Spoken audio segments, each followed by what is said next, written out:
So, domestic football leagues. So, every country has its own domestic football league. England की domestic league है the premiere league, Spain की league है La Liga, Italy की है सीरे A and France की है league one. और ऐसे ही बहुत सारी कंट्रीज, दुनिया की most of the countries they have their own domestic league structure. But हमारे इंडिया में, एज यू माइट नो और you don't no, domestic league structure का एक इशू है बहुत। यू कैन से it's running from a decade. Almost 10+ साल से हमारे डोमेस्टिक लीग स्ट्रक्चर में एक प्रॉब्लम चल रहे, बहुत सारे इश्यूज चल रहे। And finally we have the ISL। So in this video I am going to tell you about the Indian super League, which if you don't know is the domestic league of India. And ISL कैसे आया existence में, मैं आपको ये पूरा starting से बताता हूँ। सो सबसे पहले first of all, I know most of the people in India don't know कि जो सबसे पहली डोमेस्टिक लीग थी इंडिया की, उसका नाम था नेशनल फुटबॉल लीग या NFL। So NFL was normal league, like इसका कुछ प्रमोशन नहीं हुआ था इतना। And at that time Indian football team was also like not that great, इतनी अच्छी हमारी परफॉर्मेंस नहीं थी। फुटबॉल इतना पॉपुलर नहीं था game. So you can say national football league was almost non existent. जिनको मालूम था फुटबॉल के बारे में, like the West Bengal and the Goa की टीम्स, गोवा के फैंस, बंगाल के फैंस, एंड मोस्टली मतलब यहाँ तक कि या फिर north east, north side. And थोड़े जो कॉरपोरेट वो थे companies like the Tata football academy, उनकी थोड़ी थोड़ी टीम्स थी, शायद महिंद्रा की भी टीम थी। So that was the NFL। NFL was the first domestic league of India, you have to keep that in mind. But obviously NFL इतनी सक्सेसफुल नहीं हुई। So in 2006, the AIFF they had a partnership, एक sign किया उन्होंने partnership with Z Sports, which was to run the telecast the domestic football matches of India and rebranding the league, which was the NFL as I League। यानी कि NFL को I League बनाकर, I League which I stands for India obviously, so I League को rebrand करके launch किया। But again 2006 में इतना internet boom नहीं हो रहा था, and social media was not that great, not big, इतना बड़ा नहीं था जितना आज है। सो प्रमोशन उतना अच्छा हो नहीं सका आई लीग का वो टाइम पे भी। एंड अगेन अनफॉर्चुनेटली 2006 में भी हमारे इंडियन फुटबॉल टीम इतनी कुछ खास थी नहीं, if you are talking about the world stage. So again I league को भी इतना जितना उनको मिलना चाहिए था प्रमोशन AIFF की तरफ से भी मिला नहीं। प्लस जे स्पोर्ट्स जो उसके ब्रॉडकास्टर्स थे, उनके ब्रॉडकास्टिंग क्वालिटी भी इतनी अच्छी नहीं थी। So even if some people were watching it, like कोई देखना चाह भी रहा था, अगर वो एक दो मैच देखता और इतनी घटिया क्वालिटी में देखता, तो वही चीज़ अगर वो प्रीमियर लीग देखेगा, ला लीगा देख लेता, तो उसकी बेटर क्वालिटी कई अच्छी, which was a lot better quality of telecast, even though वो हमारी कंट्री की लीग नहीं थी। So that was a failure from the AIFF and I league. So I league भी इतनी पॉपुलर हो नहीं पाई। So in 2010, I think there was some problems with the I League and AIFF, like sorry Z Sports and AIFF, like the उनको contract renew करना था, but कोई issues थे I think पैसे को लेकर या रिन्यूअल को कॉन्ट्रैक्ट को लेकर। So the deal was of. And 2010 में there was a deal signed with the IMG Reliance Group. So this is a very moment, you can say a historical moment for Indian football and domestic league structure. सो 2010 में Indian super league का officially एक you can से एक नींव रखी गई, यानी कि इन इंग्लिश में, हिंदी में स्थापना बोल सकते हैं आप, इंग्लिश वर्ड मुझे मिल रहा नहीं। सो ISL का आइडिया 2010 में आया था, बट 2013 तक वो लॉन्च हुआ नहीं। 2013 में ऑफिशियली उसको लॉन्च करना चाहिए था, वो ऑफिशियल एक सीमेंटेड आइडिया बन गया 2013 में कि हाँ भाई ये लीग होने वाली है। बहुत सारी मीडियाज़ में और रिपोर्ट्स न्यूज़ आने लगी कि एक इंडिया में एक टूर्नामेंट चलने वाला है फुटबॉल का, जिसमें फॉरेन प्लेयर्स आने वाले बहुत सारे बड़े बड़े।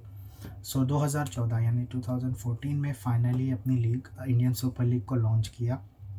And this time around it was very different than previously the NFL and the I League, because the ISL was rebranded completely। Obviously Reliance का जो हाथ था इसमें, क्योंकि बहुत बड़ा हाथ था, ऑब्वियसली उनके पास बहुत पैसा है। And the deal was worth around 700 crores। So you can see Indian football के लिए 700 crore का investment is a very big thing. And 15 साल का वो इन्वेस्टमेंट यू कैन से और कॉन्ट्रैक्ट पार्टनरशिप है रिलायंस का जो IFF के साथ। So yeah Indian super League was born and उसकी मार्केटिंग बहुत अच्छे से हुई and some percentage of people who didn't knew the domestic league structure या फिर डोमेस्टिक फुटबॉल लीग फॉलो नहीं करते थे, वो भी फॉलो करने लगे. And you can say some fans who youth mostly the young people of India like जो regularly La Liga Premier League ये सब देखते थे, तो they also came towards the Indian super league. तो ऑब्वियसली उसके अंदर मार्की प्लेयर्स का कॉन्सेप्ट इंट्रोड्यूस किया, बिकॉज मार्की प्लेयर्स की वजह से बहुत सारे फैंस उनको दिखने आने लगे इंडियन सुपर लीग में मैचेस में. And because of this the stadium attendance and the fans attending the stadiums game का coming to watch the game for the first time. Even मैंने आज के पहले कभी देखा नहीं था कि स्टेडियम में जाके कोई मैच, क्रिकेट बोलो या फुटबॉल बोलो, but for the first time I went to the stadium to watch Mumbai City FC. So yeah, that was a great experience. And personally, if anyone has not been to the stadium, बस ये एक side note बोलना चाहूँगा, you can go, you have to go to the stadium. So again, coming to the topic, ISL launch हो गया था and most of the people और critics in of Indian football, किसी ने इतना एक्सपेक्ट नहीं किया था कि इंडियन सुपर लीग इतना अच्छा करेगी. लाइक उसकी टीआरपी टीवी रेटिंग्स बहुत अच्छी थी, plus social media engagement, fans बहुत सारे आ रहे थे. सो या यू कैन से ISL was a instant hit around 2-3 years initially, 15-16 season तक. बट धीरे धीरे उसमें भी थोड़ी वल्नरेबिलिटी दिखने लगी. फॉर एग्जांपल दिल्ली डायनामोस और एक दूसरी टीम थी Pune city. Yes, Pune city की टीम और दिल्ली डायनामोस की टीम, बिकॉज वहाँ पे उतनी फ़ैन फॉलोइंग नहीं थी, या मे भी हो सकता है पॉपुलेशन की वजह से दिल्ली और पुणे में इतने फैंस स्टेडियम्स में देखने नहीं आ रहे थे. So that thing was exposed कि वहाँ पे फैंस वगैरह आ रहे नहीं है. So the team had to occur many losses, बहुत उनको लॉस हो रहा था.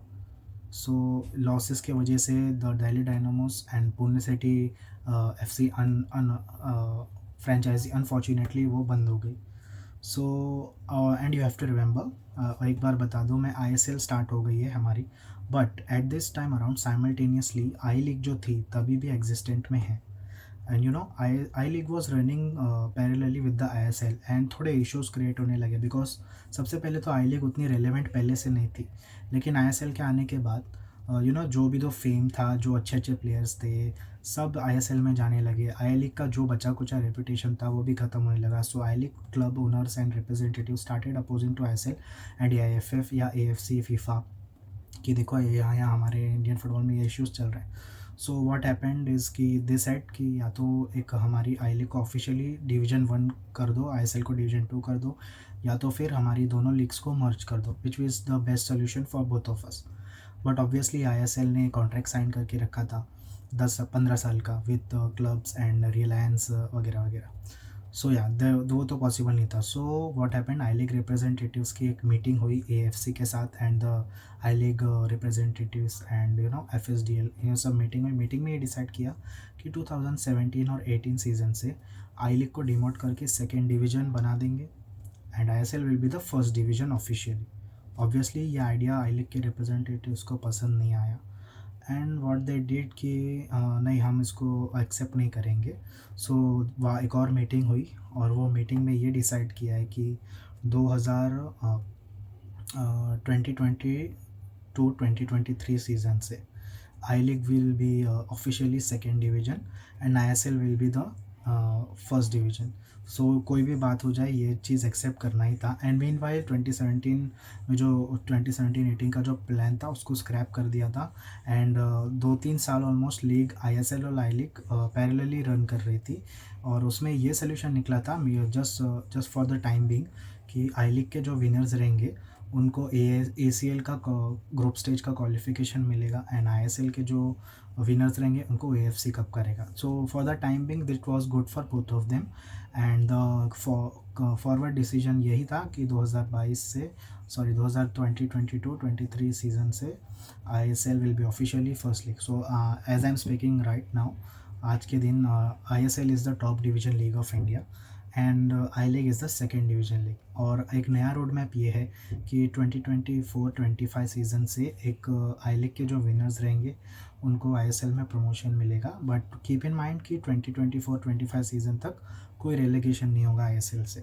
सो प्रमोशन रेलीगेशन का मॉडल अभी तक आईएसएल में आया नहीं है, डोमेस्टिक लीग स्ट्रक्चर में ऐसा कोई मॉडल नहीं। यानी कि ISL is first league, I league is second league, और सेकेंड लीग से फर्स्ट लीग आप जा सकते हो, लेकिन फर्स्ट लीग से सेकेंड लीग कोई डिमोट नहीं होने वाला है। क्योंकि if you remember I said about the contract में ये था क्लब्स और आईएसएल क्लब्स और स्टेक होल्डर्स के बीच में कि 10 साल तक कोई प्रमोशन रेलीगेशन नहीं होगा, विच इज़ ऑब्वियसली अंडरस्टैंडेबल। कौन चाहेगा कि हमारी टीम हमने इन्वेस्ट किया और फिर वो डायरेक्ट रेलीगेट हो जाए। So that is how we get the current domestic league structure. And I hope कि 2024 और 25 में हमको एक नई आई लीग टीम मिलेगी जो आईएसएल में प्रमोट होकर जाएगी, which will be a historical event for Indian football. So that is how the Indian Football League structure came into existence. Started from the NFL, then it came to the I League, then ISL will be the top, became the top division, I League the second division. So I hope you understand this model. बहुत सारे लोगों को ये शायद बात मालूम नहीं होगी, इसलिए मैंने ये वीडियो बनाया। Main purpose of my video is to make people get some knowledge of how Indian domestic league structure was around the past decade, और आईएसएल कैसे फॉर्म है वगैरह। And I hope if you किसी को भी थोड़ी से भी नॉलेज मिली इस वीडियो से, if you like my video, ज़्यादा कुछ वो नहीं था, माइंड ज़्यादा क्रिएटिव वगैरह नहीं था, but my main motive was to give the information और थोड़ा इंडियन फुटबॉल के बारे में नॉलेज मिल जाए। So yeah that was the video about the ISL. And if you want to know more about Indian football, आगे के video में भी मैं थोड़े टॉपिक्स कवर करूँगा। For example the NRI footballers and PIO footballers जो India के लिए खेलना चाहते हैं या खेलते हैं। पीआईओ और एनआरआई बेसिकली क्या है, उस पर मैं वीडियो बनाऊँ। So guys if you like the video, अगर आपने वीडियो थोड़ी सी भी इन्फॉर्मेशन मिली है वीडियो से, आपको इंडियन फुटबॉल के बारे में कुछ मालूम पड़ा, तो guys please subscribe, it will motivate me to make more videos. Thank you for watching.